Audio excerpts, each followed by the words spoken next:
విక్రమ్ టీవీకి సబ్స్క్రైబ్ చేయండి. Subscribe to Vikram TV. Subscribe to Vikram TV. Subscribe to Vikram TV. Subscribe to Vikram TV. Please like, share and subscribe to Vikram TV.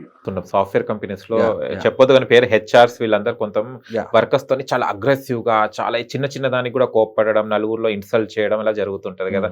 అంటే work ఒత్తిడి వల్లనా లేకుంటే వాళ్ళ స్వభావం? Absolutely work ఒత్తిడి వల్ల ఒకటి. దే హ్యావ్ ఒక మైండ్ లో ఒక సెట్ ఆఫ్ రూల్స్ ఉంటాయి. ఇలా చెయ్యకపోతే వాళ్ళు అలా పనిచేయరండి అంటారు నా దగ్గరకు వచ్చి. వాళ్ళు స్ట్రెస్ అవుతున్నారు, వాళ్ళకి చాలా ప్రాబ్లమ్స్ వస్తున్నాయి, వాళ్ళకి నిద్ర పట్టట్లేదు వాళ్ళకి తెలిసి నేను అట్లా అరవకపోతే నడవదండి. ఒక ఆయనకి లారీ బిజినెస్ ఉంది. ఆయన లారీ వర్కర్ల మీద అరుస్తూనే ఉండాలండి, లేకపోతే పని చేయరు వాళ్ళు అంటారు. అట్లాగే సీఈఓలు వస్తారు, నాకు వర్క్ స్ట్రెస్ అండి, ఇంత టీం నేను ఒక 100 టీమ్ మెంబర్స్ని లీడ్ చేస్తాను, టీమ్ లీడ్ని నేను సంథింగ్ లైక్ వీళ్ళందరి మీద నేను ప్రెషర్ పెట్టకపోతే, అరవకపోతే, క్లాసులు తీసుకోకపోతే నాకు మాట వినరండి అని. సో దే నో వాళ్ళకి చాలా ఇబ్బందిగా ఉంది అని తెలిసి ఆ డబ్బు కోసము లేకపోతే ఒక టైప్ ఆఫ్ డామినేషన్ కోసము నేను ఇంత చేస్తే అరిస్తేనే కానీ అవ్వదు అనే ఒక నోషన్తో నడుపుతుంటారు. చాలా సింపుల్ గా స్మైల్ చేస్తూ కూడా పనులు చేయించుకోవచ్చు. లేనివాడు ఒకవేళ నువ్వు అరిస్తేనే పని చేసేవాడు అంటే is not right person to that job. తీసిపడేయగలగాలి. నీకు అంత సత్తా లేనప్పుడు అరిచి సంపాదించుకునేది వేస్ట్. ఎవరైనా సరే మనకి శాస్త్రంలో కూడా చెప్పారు, ఒకవేళ గనక నువ్వు నీకంటే కింద వాడి మీద అరుస్తున్నావు అంటే అది నీ గొప్పతనం కాదు, వాడు భరిస్తున్నందుకు. ఒక్కరోజు ఏదైనా పోవా అన్నాడంటే అయిపోయింది నీ లైఫ్. ఒక నీ కింద పనిచేసేవాడు ఎవడు చెప్పుకుంటో చెప్పుకోపో లేదు అన్నాడంటే నువ్వు ఇన్ని రోజులు అరిచిన గొంతు చించుకున్నది వేస్ట్.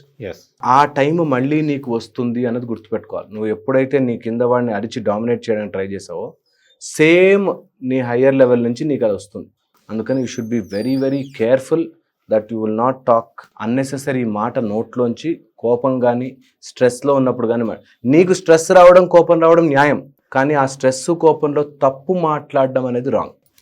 నువ్వు స్ట్రెస్ కోపంలో ఉండి నీకు ఫ్రస్ట్రేషన్ ఉంది ఉండొచ్చు, నీ వరకు అది అంతవరకే. నువ్వు ఎప్పటికీ వేరే వాళ్ళతో అలా మాట్లాడలేవు, మాట్లాడకూడదు. నేనంటాను ఒక్క స్టెప్ బ్యాక్ వెనక్కి వేసుకుని నాకు ఎందుకు కోపం వస్తుంది, కోపపడడం వల్ల నేను ఏం సాల్వ్ చేయగలుగుతున్నాను, ఏం సాల్వ్ చేయలేకపోతున్నాను. ఒకవేళ రోజు మీ భార్య అట్లాగే నిన్ను ట్రీట్ చేస్తుందంటే సంథింగ్ రాంగ్ విత్ యువర్ నీతో బిహేవింగ్ రాంగ్ ఉన్నట్టుంది. నువ్వు అరిచినంత మాత్రం చేస్తున్నారంటే అప్పటికి నీ కంట్రోల్ ఉంది కాబట్టి భయపడుతున్నారు. ఓసారి కంట్రోల్ తప్పిపోయిందంటే whatever you do waste అయిపోతుంది. సో దీన్ని ఫస్ట్ ఐడెంటిఫై చేసుకోవాలి. కొంతమంది మనము ఒట్టిగా ప్రేమతో మాట్లాడినా కూడా వాడు అగ్రెసివ్ బిహేవ్ చేస్తుంటాడు. అన్నోన్ పీపుల్స్ మీద కూడా హే అని అంటే వాళ్ళు వాళ్ళ బర్త్ అలాంటిదేనా లేకుంటే వచ్చిన తర్వాత వాళ్ళు చేంజ్ అవుతారా సార్? ట్రూ అండి. అంటే సైకలాజికల్ గా సమ్ ప్రాబ్లం ఉండి వాళ్ళు ఒక టైప్ ఆఫ్ ధారణలో ఉంటారు. అంటే సమ్ ట్రాక్ ఆఫ్ వాళ్ళకి జరిగిన సిచ్యువేషన్స్, వాళ్ళ లైఫ్లో ఉండే ఇన్సిడెంట్స్, వాళ్ళ పర్సనల్ లైఫ్లో ఉండే ప్రాబ్లమ్స్ని వాళ్ళు అట్లా బిట్టర్నెస్ వాళ్ళ లోపల దాచిపెట్టుకుని ఆ టైప్ ఆఫ్ యాంగ్జైటీలో బ్రతుకుతుంటారు, ఆ టైప్ ఆఫ్ కోపంలో బ్రతుకుతుంటారు. వాళ్ళ దగ్గరికి ఏది వేసిన మామూలు పచ్చిగడ్డ వేసినా భగ్గు అనేటట్టుగా అరుస్తుంటారు. విచ్ ఆర్ అది సైకలాజికల్ ట్రైట్స్. వాళ్ళని దే నీడ్ ట్రీట్మెంట్. చాలామందికి తెలియదు కోపము, అగ్రెషన్ ఇవన్నీ ట్రీట్మెంట్ కావాలి. ఒక స్టేజ్ దాటాక అది అన్కంట్రోల్ అయిపోతాయి. అందుకని అట్లా ఏమన్నా అనిపిస్తోంది, అన్నిటికీ కోపం వస్తుందంటే they need counselling, they need to visit A doctor, checkup చేయించుకోవాలి.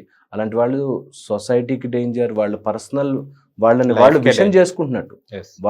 అలాంటి వాళ్ళు కనుక దొరికితే భర్తగానో భార్యగానో ఆ ఇల్లు నరకం అయిపోతుంది నిజంగా. సో అలాంటి వాళ్ళని డీల్ చేయడం మనము స్కూల్లో వాటిలో నేర్పించాలి. ఓకే, అలాంటి వాళ్ళు తగులుతుంటారు మనకు, అలాంటి వాళ్ళు లైఫ్లో వస్తుంటారు. సో అలాంటి వాళ్ళని డీల్ చేయడం చాలా important. That's a psychological disorder problem అని తెలుసుకుని దానికి కౌన్సిలింగ్స్ అవన్నీ ఇప్పించుకోవాలి. Very important. అట్లా కానీ ఇలా అన్నప్పుడు ఇంట్లో వాళ్ళు కొంచెం గర్వంగా చెప్తారు, అప్పట్లో ముత్తాత ఇలానే ఉండేరా, ఇలానే కోప్పడేవారులా అని. ఇంకా వాడికి ఎంకరేజ్మెంట్ అలాంటి వాళ్ళు ఉంటారు కాబట్టి వీళ్ళు ఎక్కువైపోతారు. ఇంకా అదే అలాంటి వాళ్ళు చాలా వీటికి పెట్రోల్ పోస్తున్నట్టు. వెరీ రాంగ్, అది వెరీ రాంగ్ యాటిట్యూడ్. అండ్ వాళ్ళకు ఒకవేళ డబ్బుండి వాళ్ళకి ఆ పొజిషన్లో నడుస్తుంది అనుకోండి, ఇంకా ఉంటుంది. వాళ్ళకి ఆ పొజిషన్లో, ఆ పెద్ద పొజిషన్లో వాళ్ళ ఇంకోటి ఎవరో బాస్ ఎవరో సపోర్ట్ చేస్తుంటే వీళ్ళు ఇంకా రెచ్చిపోతుంటారు. విచ్ ఇస్ వాళ్ళకే నష్టం అవుతుంది అన్న విషయం తెలియదు వాళ్ళు. నేను చాలా మందిని చూస్తాను అట్లా, ఒక 5-6 years ఫుల్గా అగ్రెసివ్ ఉండి ఏదో చేయిస్తున్నా అనుకుని ఆ ప్రాజెక్ట్ సక్సెస్ అవుతుంది, మిగతా లైఫ్ అంతా మెస్ అయిపోతుంది.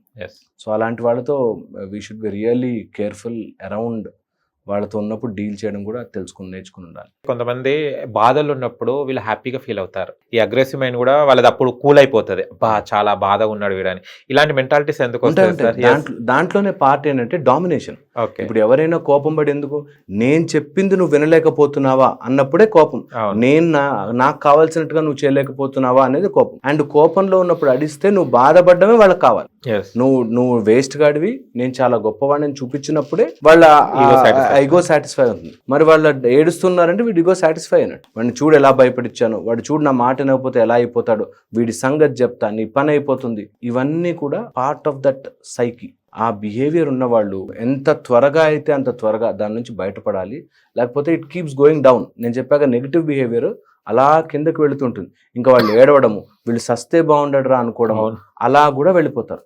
So very very wrong attitude అది. దాన్ని ఎంత త్వరగా అయితే అంత త్వరగా బయటకు రావాలి. ఇవి ఇరిటబుల్ ఫ్యాక్టర్స్ ని ఐడెంటిఫై చేయాలి. కొంతమందికి ఫిజియోలాజికల్ గా అంటే లోపల బ్లడ్ ప్రెషర్ ఎక్కువ ఉండడం కానీ, అదర్ డిజార్డర్స్ ఉండడం కానీ, కొంతమందికి సైకలాజికల్ గా దే హ్యావ్ మా తాత ఇట్లా ఉండేవాడు, మేము ఈ కులం, ఈ మతం, ఈ ప్రాంతం, మేము ఇంత అట్లా ఉంటాము, మేము ఇంత స్ట్రాంగ్ గా ఉంటాము అనే ఒక దాంట్లో ఉంటారు. ఈ సైకలాజికల్ ఫ్యాక్టర్స్ లోనే బోలెడన్ని కెమికల్ ఇంబ్యాలెన్సెస్ వల్ల జరుగుతుంటాయి. నిద్ర పట్టకపోవడం, ఇరిటబిలిటీలో వాళ్ళకి నిద్ర సరిగ్గా లేదు అంటే వాళ్ళు చాలా ఇరిటేట్ అవుతారు, చాలా తొందరగా కోపము అగ్రెషన్కి వస్తారు. అండ్ ఇన్హిబిటింగ్ ఫ్యాక్టర్స్ అంటారు. ఇన్హిబిటింగ్ ఫ్యాక్టర్స్ లో ఆల్కహాల్, సిగరెట్, డ్రగ్స్ ఇలాంటివి. నార్మల్ గా నాకు కోపం వస్తుంది అంటే మా బాస్ చూస్తాడేమో, మా నాన్న తిడతాడేమో, పోలీసులు పట్టుకుంటారేమో అని భయం ఉంటుంది. ఒకసారి ఆల్కహాల్ పడ్డాక ఎవడు పట్టుకుంటే నాకేంటి అనే ఒక దాంట్లోకి వెళ్ళిపోయి ఎలాంటి హీనమైన పని చేయడానికి రెడీ అయిపోతారు. సో వీటి ఫ్యాక్టర్స్ ని చూసుకుని వాళ్ళ అగ్రెషన్ గా బిహేవ్ చేస్తుంటే మాత్రం కంపల్సరీ ట్రీట్మెంట్ ఇప్పించుకోవాల్సి వస్తుంది. కరెక్టే సార్.